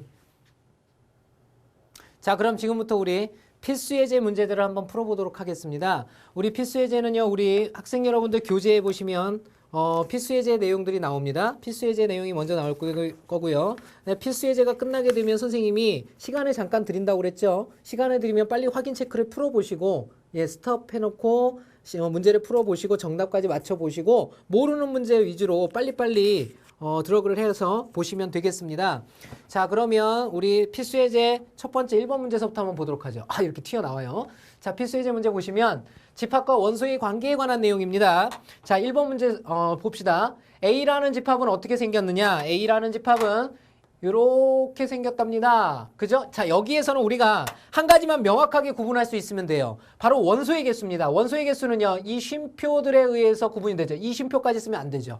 그래서 원소는 지금 몇 개냐면 얘하고, 그 다음에 얘하고, 얘. 이것만이 바로 원소들입니다. 이거 외에는 원소기호 쓸 수 있는 게 없어요. 그러면 다음 중에서 옳지 않은 것, 틀린 것을 모두 골라보아라 이런 뜻이죠. 자, 1번 봅시다. 자, 1번은 뭐라고 그랬냐면 2, 3을 원소로 갖는 집합은 A의 부분 집합이 되니? 라고 물어봤어요. 그죠? 2, 3을 원소로 갖는 집합은 요만큼을 뜻하죠. 이거는 원소죠, 원소. 그죠? 부분 집합이 되려면 어떻게 돼야 돼요? 여기에 요게 붙어야 되잖아요. 그죠? 안 되니까 이게 맞으려면 두 가지 방법입니다. 여기에 중괄호를 하나 더 붙여두든지 이걸 원소 기호로 바꾸든지. 그죠? 자, 이것은 거짓이죠. 틀렸고요. 자, 두 번째 거 보죠. 자, 두 번째 거 보시면요. 아이고. 두 번째 게 먹었네. 그지? F가 먹었어요. 맛있나 봐. 자, 요거 지워버리고. 자, 요거 거짓이라고 그랬고요. 자, 두 번째 거는 4가 A의 원소냐 물어봤어요. 그죠? 4가 A의 원소냐. 맞잖아요. 여기 원소로 있죠? 요거 참이죠, 참. 세 번째, 공집합은 A의 부분 집합이냐. 공집합은 모든 집합의 무슨 집합이라고 그랬죠? 부분 집합이라고 그랬죠. 그러니까 요 말 맞고요. 동시에 공집합은 유한집합입니까? 무한집합입니까? 빵개 셌잖아요. 0개일 뿐이지. 그래서 유한집합의 일종이라는 것도 알아두셔야죠. 자, 네 번째. 자, 네 번째는요. 2와 3을 원소로 갖는 집합은 원소냐? 맞죠? 이것도 맞다라는 거 우리가 알 수가 있습니다. 원소로서 저기 원소가 딱 3개밖에 없으니까. 자, 마지막으로 다섯 번째 보죠. 다섯 번째. 2, 3, 4를 원소로 갖는 집합은 A의 부분 집합이냐? 아니죠. 2, 3과 어떤 4를 더 가지면 부분 집합이 될 수 있지만 이것 자체로는 부분 집합이 될 수가 없죠. 그래서 거짓이 되겠죠. 자, 이렇게 해서 우리가 구하고자 하는 것은 바로 1번과 바로 5번이 바로 거짓인 것이 되겠죠. 그래서 1번과 5번을 정답으로 찾아주시면 되겠습니다. 자, 그러면 우리 두 번째 필수예제 2번 문제로 넘어가 보도록 하겠습니다. 필수예제 2번 보세요. 자, 필수예제 2번 문제 봅시다. 자, 나와라! 자, 나왔죠. 집합의 표시 방법에 관한 내용입니다. 자, 집합 A가 0, 1, 2에 대해서 집합 BC가 다음 조건에 만족할 때 세 집합 ABC의 포함관계를 나타내어라 그랬죠. A는 이미 나와 있고요. 자, B집합을 봅시다. 자, 이거 조건제시법 풀 수 있어야 된다고 그랬죠. X는 A의 원소다 그랬어요. X가 그러면 가질 수 있는 게 0, 1, 2란 뜻이고 Y도 A의 원소다. Y도 가질 수 있는 값이 바로 0, 1, 2다 이런 뜻이죠. 자, 이렇게 해서 나오는 집합, 자, 어떻게 하라고 그랬니? 더 하라고 그랬지. 그러면 세 가지 생가지, 순서상 9가지 생기겠지. 빵빵빵 1빵이 1빵 11 12 2빵 21 22 이렇게 9가지란 말이야. 그것에 의해서 생겨나는 거 00 더하면 0이고요. 01 더하면 1이고요. 02 더하면 2고요. 1빵 더하면 1인데 쓸 필요가 없죠. 중복된 원소를 한 번만 쓰니까. 그 다음에 11 2고요. 1, 2는 3이죠. 3. 그 다음에 2빵 2, 2, 1, 3, 2, 2, 4. 자, 여기서 문을 닫게 되겠죠. 이 집합이 바로 B집합입니다. 그죠? 자, 그 다음에 C집합 보도록 하죠. 자, C집합은요. X랑 Y랑 곱하래요, 이번엔. 또 X도 A의 원소, Y도 A의 원소. 이 X도 0, 1, 2. 그 다음에 요 Y도 0, 1, 2라는 거 알 수가 있겠죠? 자, 이렇게 됩니다. 이번에는 더하는 게 아니라 곱하라고 그랬어요. 곱하는 거. 곱해서 나올 수 있는 원소들을 써주면 되겠죠? 0에다가 제 아무리 뭘 곱해도 0이니까 0. 그 다음에 1로 곱하면 1빵빵 쓸 필요 없죠. 1, 1, 1, 1, 2, 2. 그 다음에 2빵빵, 2, 1, 2, 2, 1, 4. 자, 이렇게 된다라는 거 알 수가 있겠습니다. 바로 이 세 집합 ABC의 포함 관계를 나타내어라. 바로 뭐라고 그랬냐면 이 A라는 집합과 그 다음에 B라는 집합과 C라는 집합의 포함관계 가장 큰 게 누굽니까? 그렇죠. B죠. B. B가 가장 커요. B가. 그 다음은 누가 큽니까? 그렇죠. C가 큽니다. C. 그죠? 그 다음에 누가 큽니까?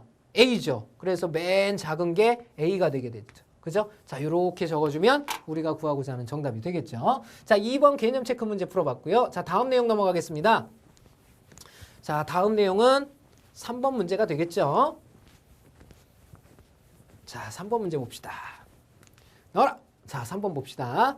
집합 A는 1, 2, 3의 부분집합과 진부분집합을 모두 구하여라 그랬죠.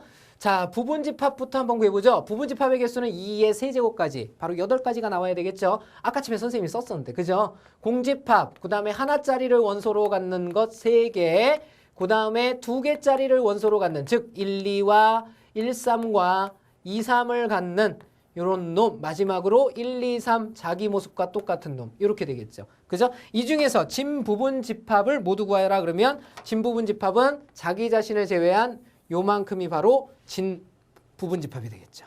이해됐습니까? 자, 그러면 끝났고요. 자, 다음 문제 넘어가 보도록 하겠습니다. 자, 다음 문제는요. 자, 보시죠. 부분집합의 개수에 관한 문제 A1, A2, A3, A4, A5 5개가 있는데요. 이 5개의 원소 중에서 A1, A2가 들어있는 부분집합의 개수 자 A1, A2가 들어있는 바로 이 들어있는이라는 용어는 바로 우리가 포함이라는 단어로 다시 공부를 했던 거 기억나죠? 그죠? 포함하게 되는 부분집합의 개수를 구하여라 그랬습니다. A1, A2를 포함하는 부분집합의 개수는 어떻게 하라고 그랬죠, 선생님이? A1, A2를 제외하고 생각해라. 그러면 원소가 몇 개 남습니까? 3개가 남게 되죠. 그래서 바로 2의 세제곱까지 몇 가지? 8개가 된다는 거 알 수가 있겠죠. 자, 4번 문제 풀어봤고요. 자, 그러면 지금까지 해서 선생님하고 필수 예제를 한번 풀어봤습니다. 잠깐 동안 우리 정지시켰다가 그 밑에 나와 있는 확인 체크 문제들 풀어보시고 선생님이 진행하는 강의들 중에서 이제 선별해서 좀 들을 수 있도록 하세요. 자, 시작해 보세요. 자, 풀어보셨죠? 반드시 풀어보고 선생님이 해야 된다고 그랬습니다. 그래야 도움받을 수 있습니다. 자, 그러면 지금부터 확인 체크 문제 풀이해 보겠습니다. 확인 체크는 선생님이 학생들이 찾아서 듣는다고 생각을 하기 때문에 진행이 다소 빠를 수가 있습니다. 그렇기 때문에 학생 여러분들 조금 생각을 하셔서 들으셔야 돼요. 자, 첫 번째 문제부터 보도록 하죠. 자, 1번 문제. 자연수 전체의 집합을 N, 정수 전체의 집합을 Z, 유리수 전체의 집합을 Q라고 할 때 NGQ의 포함관계를 나타내라 그랬죠. 설마 이걸 포함관계로 못 나타내는 학생이 있지 않겠죠. 제일 작은 집합이 자연수가 되겠고요. 자연수 바깥에 누가 있습니까? 정수가 있겠고요. 정수 바깥에 유리수가 있으니까 유리수가 이렇게 되는 거죠. 바로 이것을 집합의 포함관계로 나타내라 라는 뜻이니까 N을 누가 포함하게 되냐면 Z가 누굴 포함한다? Q가 아이고 바보 같죠? 부분집합의 기호 써야 되죠? 그죠? 자, 손이랑 몸이랑 따로 놀아요. 자, 바로 요 놈이 우리가 집합의 포함관계를 사용해서 나타낸 내용이 되겠죠. 자, 다음 문제 넘어가도록 하겠습니다. 자, 확인 체크 2번 문제 보도록 하겠습니다.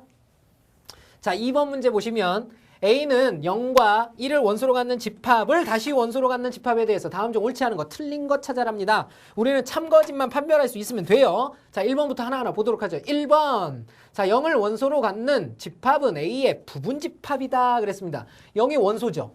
그죠? 이 원소를 집합으로 갖는 부분집합이다. 맞지요? 요거 참이란 뜻이고요. 자, 두 번째.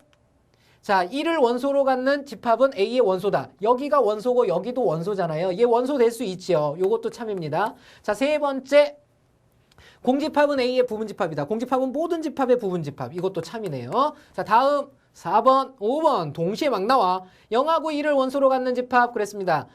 이게 맞으려면 부분집합으로서 맞으려면 어떻게 돼야 됩니까? 0과 1을 통째로 이렇게 가져야 되겠죠. 그래야 자기 자신이 될 수 있기 때문에 자, 이건 거짓이란 뜻이고요. 자, 세 번째 1을 원소로 갖는 집합. 이것 자체가 원소죠. 원소. 그죠? 원소 하나짜리를 원소로 갖는 집합이 되는 원소 하나짜리의 집합이 되니까 부분집합 맞죠? 그래서 틀린 것은 몇 번이라는 거 알 수 있냐면 바로 4번이 틀렸다라는 거 알 수가 있겠죠. 자, 다음 3번 문제 보도록 하겠습니다. 자, 3번 문제 보시면요. 자, 다음 집합의 포함관계를 나타내라. 도대체 어떤 집합들이 나오려고 그러나 보자. 자, 보십시다. 1번. A는 X/X는 2의 배수라고 그랬습니다. 2의 배수는 어떻게 생겼냐면 2, 4, 6, 8, 10 이렇게 나가겠고요. 8의 배수는 어떻게 생겼습니까? 8, 16, 그 다음에 24 이렇게 나가겠죠. 자, 그러면 누가 더 큰 집합입니까? 당연히 A 집합이 원소의 개수가 훨씬 더 많겠죠. 그죠? 그래서 여기서의 정답은 B를 A가 포함한다. 이렇게 나타낼 수가 있겠죠. 자, 두 번째 문제. 자, 2번 보시면 A는 X바 2X-1은 5랍니다. 이거 무슨 뜻입니까? 2X는 6이 되게 하는 이 싸가지 없는 X는 3밖에 없죠.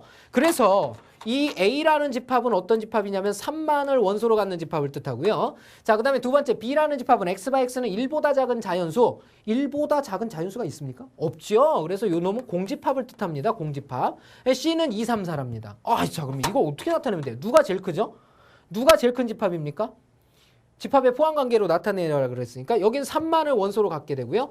여기는 공집합 아무것도 없고요. 얘는 2, 3, 4 가졌습니다. 얘가 제일 많이 가졌죠. 그래서 C가 제일 큰 집합이겠고요. 그 다음에 3 하나라도 가졌잖아요. 그죠? 그래서 A가 포함당하고 거기에 B도 포함당하는 이런 형태가 되겠죠. 자, 다음 문제 보도록 하겠습니다. 자, 확인 체크. 세 번째 것도 있네요. 그죠? 세 번째 건 뭐냐면 평행사변형과 마름모입니다. 평행사변형과 마름모는 누가 누굴 포함해요? 그렇죠. 평행사변형이 마름모를 자체적으로 포함하게 되죠. 그죠? 그래서 A가 B를 포함한다라고 나타낼 수가 있겠습니다. 이거 우리 중학교 2학년 때 배웠어요. 자, 다음 문제 4번 문제 보겠습니다. 자, 4번 문제 보시면요. 집합 A는 1, 2, 3, 4에 대해서 다음 물음에 답하여라 그랬습니다. 자, 1번부터 보죠.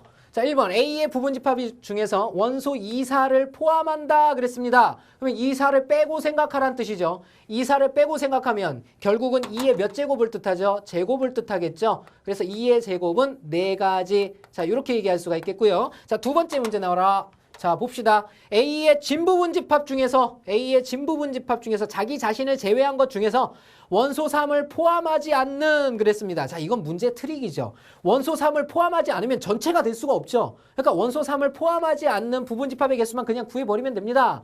원소 3을 제외하고 생각하라는 얘기니까 원소는 3개 남죠. 그래서 2의 세제곱까지 바로 8가지가 우리가 구하고자 하는 정답이 되겠죠. 자, 다음 문제 보도록 하겠습니다. 5번 문제. 자, 확인 체크. 5번 문제 나와라. 자, 5번 문제 보도록 합니다. 20 미만의 자연수의 집합에서 3의 배수로 된 집합을 A라 할 때 A의 부분집합과 진부분집합의 개수를 구하여라 그랬습니다. 자, 20 미만의 자연수의 집합 그랬습니다. 그 중에서 3의 배수로 된 집합을 A라고 한대요. 자, A가 어떻게 생겼을까요? 3부터 시작하겠죠. 3, 6, 9, 12, 15, 18. 그 다음은 20을 초과하기 때문에 문을 닫아야 되겠죠. 자, 이랬을 때 이 A의 부분집합과 진부분집합의 개수를 구하여라 그랬죠. 자, 먼저 부분집합의 개수는요. 부분집합의 개수는 어떻게 구합니까? 2의 하나, 둘, 셋, 넷, 다섯, 여섯 승 이렇게 되겠죠. 그죠? 그러면 2의 6제곱은 얼마입니까? 2의 5승이 32니까 이거 64가지가 되겠죠. 그래서 64개가 정답이고요. 그 다음에 진부분집합 그랬습니다. 진부분집합은 2의 6제곱에서 하나를 빼준 값이 되니까 63가지가 되겠죠. 자, 이렇게 해서 지금까지 선생님과 확인 체크까지 문제를 풀어봤습니다. 자, 1강은 바로 여기서 마무리가 되는 거고요. 다음 강의에선 집합 나머지 부분에 대한 설명을 선생님이랑 또 배워보는 시간 갖도록 하겠습니다. 지금까지 수고 많이 하셨고요. 복습은 당연히 기본입니다. 복습을 하지 않으면 다음 시간에 배울 내용을 선생님과 같이 하지 않겠습니다. 이런 말이랑 똑같아져요. 자, 지금까지 시간 내서 들어주시느라 고생하셨고요. 다음 2강에서 선생님과 다시 뵙도록 하겠습니다. 수고하셨습니다.